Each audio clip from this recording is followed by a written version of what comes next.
জুমার রাত, বৃহস্পতিবার সন্ধ্যা থেকে নিয়ে শুক্রবার সন্ধ্যার আগ পর্যন্ত পরিমাণের সবচাইতে বেশি করতে হবে যে আমলটা, সেটা হলো দুরূদ শরীফের আমল।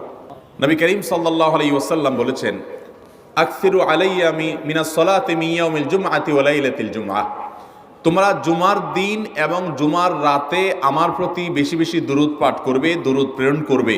ফা ইন্না সালাতাকুম মা'রুদাতুন আলাই, কারণ তোমরা যে দুরূদ পাঠ করো এটা আমার কাছে পেশ করেন আল্লাহর ফেরেশতারা, এবং রীতিমতো নামধাম সহকারে আল্লাহর একদল ফেরেশতা নিয়োজিত আছে। তারা বলেন, আল্লাহ, হে আল্লাহ রসুল, আপনার অমুক উম্মত, অমুক অনুসারী, আল্লাহর অমুক বান্দা পৃথিবীর অমুক প্রান্ত থেকে, অমুক দেশ থেকে, অমুকের সন্তান, সে আপনার প্রতি দুরূদ পেশ করেছে জুমার দিনে, জুমার রাতে বা অন্য সময়ে।